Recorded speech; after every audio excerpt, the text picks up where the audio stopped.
Hey guys, what's going on? Welcome to another video. Hope you guys are doing well. Today we are back with another episode of the How Good Are They series.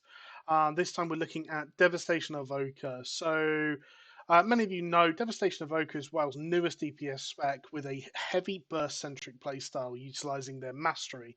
Their mastery increases the damage done to targets based on their maximum health. So the higher the health target, the more damage you do, which means that they are exceptionally good in things like dungeons where you're consistently getting a feed of high health targets. Um, Obviously, the class has just been released, which means it doesn't really suffer from the button bloat that we are seeing with some other classes and plays quite smooth. It's a relatively simple rotation with things like Azure Strike and Pyre being your AoE spells, Living Flame and Disintegrate being your single target spells, and then Fire Breath and Eternity Blast as your kind of empowerment. They play very differently as well, using them at different times. So the overall play style of it seems quite good, and I've really enjoyed it personally, and I'm sure it seems to be something that a lot of people either really like or really dislike. There doesn't seem to be much of a middle ground. The class has an obscene amount of mobility with 2 hover charges, Rescue, Verdant Embrace, Glide, Zephyr, all being usable with normal talent builds that you'll see. So they offer an obscene amount of mobility to themselves and a good amount to their group.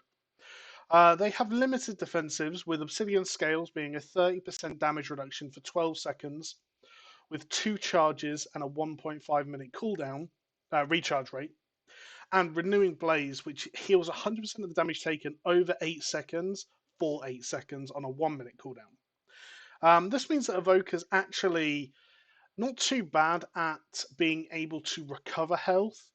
It just potentially has an issue in that it may get one shot. And at higher keys, that's something that is certainly a concern to players, is that Evoker may not just be able to survive the group damage that we are seeing at high level keys. They have the ability to help off heal as well with Living Flame and Emerald Blossom in most talent trees. And yeah, I mean, they're not particularly tanky. They can avoid a lot of damage due to their good mobility, but I mean, sometimes you're just going to get hit by stuff, and there is the risk that it's going to hurt a lot. The damage profile is, as I said, extremely bursty and falls off the longer the fight goes on, because obviously the target will have less health. Um, Devastation has 2 offensive cooldowns in Tip the Scales, which allows a maximum empowerment cast of one of their empowerment spells, so Fire Breath or Eternity Surge, and Dragon Rage, giving a 100% chance to proc Essence Burst and gain the maximum benefit of Mastery at all health levels. This allows Evoker to have a real second spike of damage in fights, and good usage of these cooldowns are very crucial to their damage profile. So you typically will use these together. They are seemingly well paired. You will typically use Tip the Scales on a full empowerment Fire Breath. Paired with Dragon Rage just gives you a huge amount of burst of damage. Um, it's one of those things that I've seen a lot of damage out of these cooldowns. They don't look particularly powerful at the kind of front look at them. But I'm currently running like 65% mastery. Ultimately, just pressing Dragon Rage is a 65% damage increase for 14 seconds, which is actually quite big. And it gives you procs of Essence Burst, which allows you to get them reset cast Disintegrate or Pyre, depending on the fight type. So good decision making with what abilities you're using, and good timing on these abilities can really change your damage profile and overall damage in the dungeon. So overall in Mythic Plus, the consistent feed of high health targets and bursty damage, I've been topping DPS meters all over the place. And that's compared to Havoc Demon Hunters, Demo Warlocks, Windwalker Monks, all of these classes that we've seen quite a lot of damage coming out of. I've not really struggled in terms of competing with them, and in most cases beating them. I'm not particularly well geared. I'm around 375 eye level.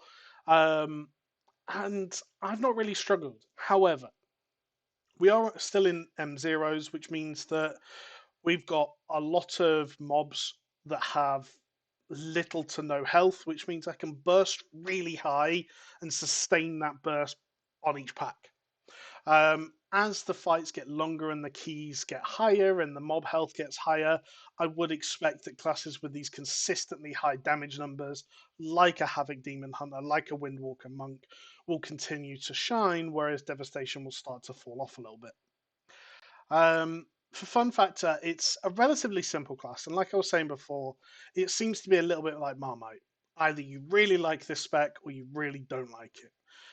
For me personally, it's really kind of just struck a chord. It's my kind of class. Really big damage numbers, lots of mobility, cool aesthetics.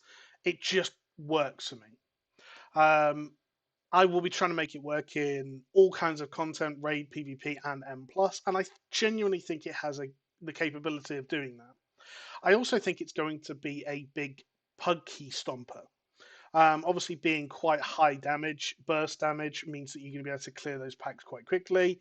And be just due to its toolkit in terms of mobility, etc., you're really good at dealing with those messy pulls where it's just all gone wrong. And I have a feeling that a good Devastation Evoker will recover you in that situation, which is brilliant. That's what you want, right? So I would rate Devastation Evoker specifically for Mythic Plus as an A in terms of like the normal tier list ranking, so S, A, B, C, D. Most people have rated it lower. I genuinely think that a god tier Devastation Evoker player, and I don't consider myself to be there quite yet. I'm good, but not great. Will be able to do a lot on this.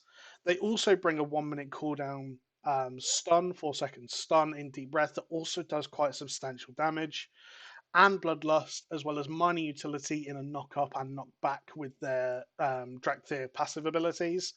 I think they offer quite a lot to a group, and I think in situations where you haven't got a Bloodlust, Devastation is definitely an option.